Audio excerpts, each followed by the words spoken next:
Bonjour à toutes et à tous, je vous retrouve pour ce Flash Info Bourse de début de semaine en ce lundi 25 novembre 2024. Alors on commence la semaine assez laborieusement sur le CAC 40, à chaque jour suffit sa peine pour les haussiers que nous sommes plutôt en ce moment, faut le dire. Même si ce matin, à l'ouverture, on a eu un petit frémissement, un petit vent d'optimisme. Regardez le graphique, et ensuite, c'est pas terrible, mais on termine quand même plutôt la journée dans le vert sur l'indice CAC 40. Alors, il y a eu une baisse quand même assez nette des tensions géopolitiques ce week-end. Je veux dire, la semaine dernière, elles étaient à leur comble. Encore une fois, on ne parlait que de nucléaire. Là, ça retombe.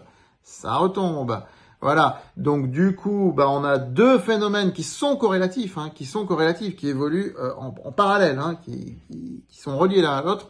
On a d'une part la baisse de l'or, de l'once d'or, qui avait flambé la semaine dernière, qui revient autour des 2630 $ l'once, qui baisse fortement, qui baisse de 2,5%. Et on a la hausse de l'euro-dollar, qui, pour sa part, est en train de rebondir, me semble-t-il, sur un support long terme, canal haussier. Donc je répète, support, long terme, canal haussier. Alors, regardez le graphique. Donc on le voit bien, ce rebond qui pourrait se faire. Pour l'instant, il n'est qu'à ses débuts, mais qui pourrait être conséquent. Alors attention, cela pourrait être complètement grippé si jamais la Fed, au mois de décembre, venait à ne pas baisser ses taux d'intérêt. Les capitaux iraient vers là où c'est plus rémunérateur, donc vers les États-Unis, vers le dollar. Voilà.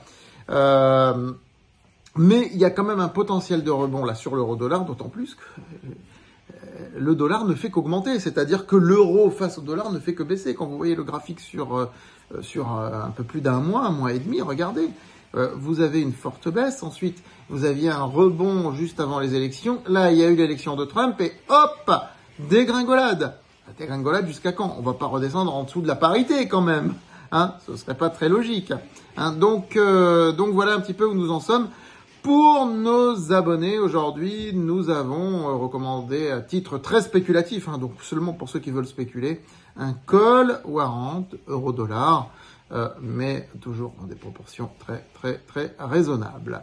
Voilà pour cette séance et ce début de semaine où on sent que, ma foi, les investisseurs se disent, on est fin novembre quand même, le rallye, mais il est toujours pas là. Voilà. Et il pourrait poindre le bout de son nez. À très bientôt!